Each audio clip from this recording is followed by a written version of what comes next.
Good evening সবাইকে। আজকে আবারও চলে এসেছি নতুন একটা ভিডিও নিয়ে, যেটার টপিক হচ্ছে নার্সিং এথিক্স। আজকে আমরা ফার্স্টে জেনে নেব নার্সিং এথিক্স জিনিসটা কি। চলো দেখে নিই কি সেটা। এথিক্স আর defined as the rule for a correct behaviour. অর্থাৎ এথিক্স হচ্ছে এক ধরনের রুল, যেটা কি করছে, আমাদেরকে শেখাচ্ছে কিভাবে একটা কারেক্ট বিহেভিয়ার, অর্থাৎ কারোর সাথে আমরা কিরকম বিহেভ করব, সেটা একটা রুলস এর মাধ্যমে আমাদেরকে শেখাচ্ছে। Professional ethics for nursing will state the ideal way of a nurse behaving in all professional relationship। অর্থাৎ একজন প্রফেশনাল যে নার্স, তার কাছে এথিক্সটা কিরকম হবে, যাতে সে এই প্রফেশনাল জায়গাতে প্রপারলি সবার সাথে বিহেভ করতে পারে এবং প্রপার সেই রিলেশনশিপটা মেনটেন করতে পারে। যেমন তার পেশেন্টের সাথে, পেশেন্টের রিলেটিভস এর সাথে, তার যে কো ওয়ার্কার বা কলিগস রয়েছে তাদের সাথে, এছাড়া আদার্স যে তোমার মেডিকেল ফিল্ডে যে আদার্স প্রফেশনালসরা রয়েছে তাদের সাথে, এবং পাবলিক হ্যান্ডেলিংটাও কিন্তু খুব বড় একটা ব্যাপার এই প্রফেশনটাতে। তো সেখানেও কিন্তু আমাদের কিছু রুলস অ্যান্ড রেগুলেশন, কিছু কারেক্ট বিহেভিয়ার কিন্তু সবসময় মেনটেন করতে হয়। এবার দেখব এই নার্সিং এথিক্স এর কিছু ইম্পর্টেন্স। নার্সিং এথিক্স এর ইম্পর্টেন্সটা কি? Protect patient right. যখন আমরা পেশেন্ট রাইটস গুলো পড়বো, মানে দেখবো যে পেশেন্টের কি কি রাইটস আছে যেগুলো আমরা জানি, সেইগুলো যদি আমরা কারেক্ট বিহেভিয়ার না জানি, তাহলে কি সেই পেশেন্ট রাইট গুলো আমরা মেনটেন করতে পারবো না। অর্থাৎ আমরা যদি প্রপার বিহেভ করি পেশেন্টের সাথে, পেশেন্ট রিলেটিভস এর সাথে, তাহলে কি করবো, আমরা পেশেন্ট রাইটটাকে প্রোটেক্ট করতে পারবো। Improve quality care. আমাদের বিহেভিয়ার যত ইমপ্রুভ হবে, তত আমাদের কি হবে, আমাদের কেয়ারের যে নেচারটা, সেটাও কি হবে, ইমপ্রুভ হবে। Build trust between nurse and patient. দেখবে একটা কারেক্ট বিহেভিয়ার বা একটা ভালো বিহেভিয়ার যখন তৈরি হবে, তখন কি হচ্ছে, একটা নার্স এবং পেশেন্টের মধ্যে একটা ট্রাস্ট তৈরি হচ্ছে, যেখানে পেশেন্ট ভাবতে পারে যে হ্যাঁ, এই নার্সটি আমার সাথে ভালো ব্যবহার করছে, এই নার্সটি ভালো আমাকে কেয়ার দেয়, এর কাছে আমি সুস্থ হব। তো এই জিনিসটা এখান থেকেই তৈরি হচ্ছে একটা গুড বিহেভিয়ারের মাধ্যমে। Guides decision making in critical situation. ওয়ার্ডে হোক বা কোনো আদার্স কোনো জায়গাতে যখন একটা ক্রিটিক্যাল সিচুয়েশন তৈরি হবে, তোমার মধ্যে যদি এথিক্যাল প্রিন্সিপাল গুলো যদি তোমার মধ্যে প্রপারলি থাকে, তুমি তাহলে কি করতে পারবে, একটা ক্রিটিক্যাল সিচুয়েশনও একটা ঠিকঠাক ডিসিশন নিতে পারবে। তো সেটাতেও কিন্তু নার্সিং এথিক্স আমাদের অনেক কাজে লাগে। Maintain professional standards.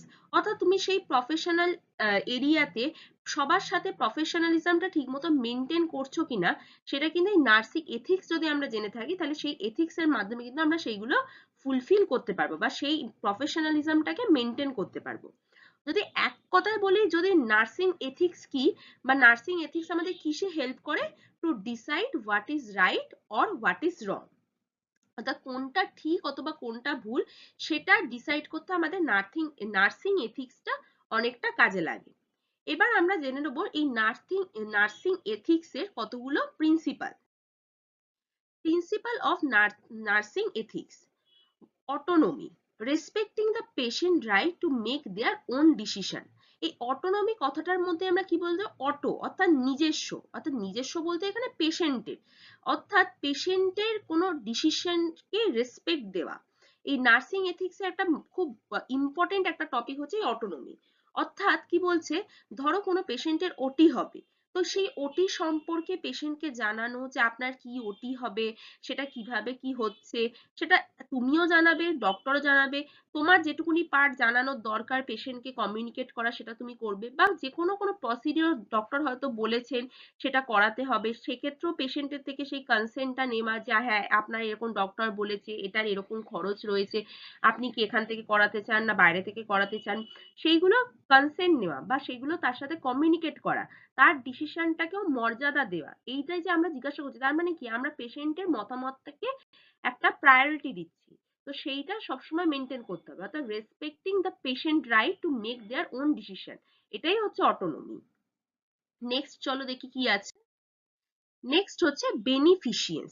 বেনিফিশিয়েন্স থেকে আমরা কি হচ্ছে, বেনিফিট, অর্থাৎ to promote goodness, kindness and charity.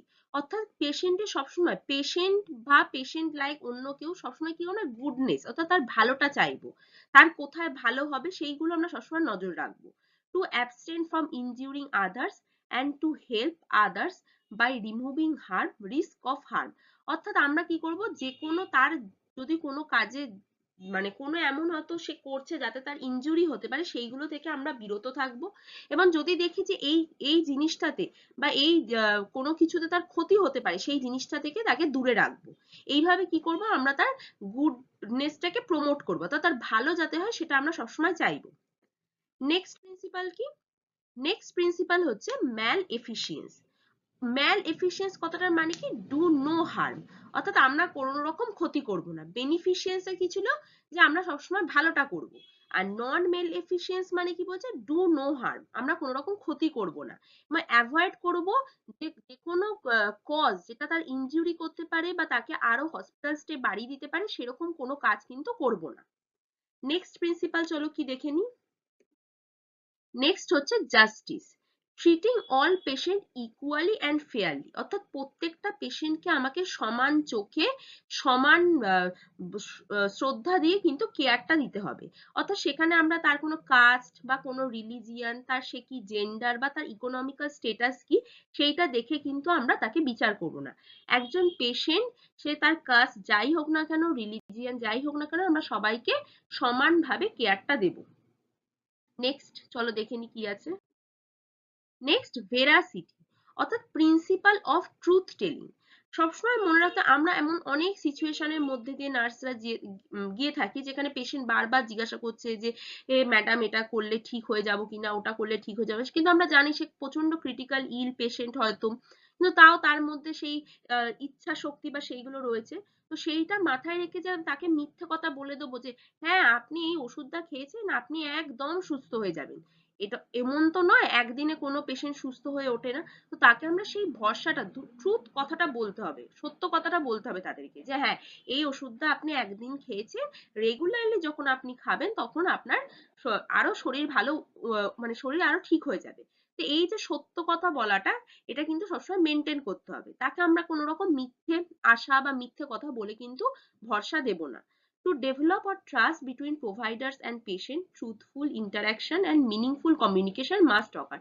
তাকে এমন আমরা একটা কথা বলে দেবো না যেটার কোনো বাস্তবে তার কোনো অস্তিত্ব নেই বা সেটা হতেই পারবে না, এমন কোনো কথা না। তাকে সত্য কথাটা বলবো, তো যতটা সেটা ঠিকভাবে তার সাথে কমিউনিকেট করে বলা যায় সেইভাবে বলতে হবে সত্য কথাটা। নেক্সট হচ্ছে fidelity, being faithful and keeping promises, অর্থাৎ আমরা তাদেরকে যে প্রমিসটা করছি সেটা কিন্তু আমাদেরকে প্রপারলি মেনটেন করতে হবে। আমি হয়তো তাকে এমন একটা কথা বলেছি, যেমন অনেক পেশেন্ট চায় যে তুমি আমার শিফটে আছো, তুমি আমার শিফটে, তো তোমার শিফট যখন শেষ হবে তুমি যাওয়ার আগে আমাকে অমুক জিনিসটা দিয়ে যাবে। তুমি অনেক সময় হয় পেশেন্টরা হয়তো নেক্সট বারের জন্য একটু স্টিম ইনহেলেশন নিতে চায়, তো সে হয়তো বললো যে তুমি যখন তোমার শিফটটা শেষ হবে যাওয়ার আগে আমাকে একটু স্টিম দিয়ে যেও, তাহলে আমার কাশিটা একটু কমবে। তো তুমি যে তার কাছে প্রমিসটা করেছো সেই প্রমিসটা কিন্তু তোমাকে ফুলফিল করতে হবে। অর্থাৎ তোমার শিফটটা শেষ হওয়ার আগে তুমি যে ওই পেশেন্টটাকে বলে এসেছো যে হ্যাঁ আমি যাওয়ার আগে আপনাকে এই জিনিসটা দিয়ে যাব, তো সেটা কিন্তু ফুলফিল করতে হবে। তার ফলে কি হবে, আবারও কি হবে, তোমার আর পেশেন্টের মধ্যে একটা ট্রাস্ট তৈরি হবে। এই ট্রাস্টের মাধ্যমে কি হবে, পেশেন্টও খুশি থাকবে এবং পেশেন্টেরও কি হবে, শারীরিক উন্নতি কিন্তু অনেক তাড়াতাড়ি হবে। তো এতটাই ছিল নার্সিং এথিক্স এর ওপর। তো এখানে যদি তোমাদের কারোর কোনো রকম প্রবলেম থাকে তো কমেন্টের মাধ্যমে জানাতে পারো। থ্যাংক ইউ সবাইকে।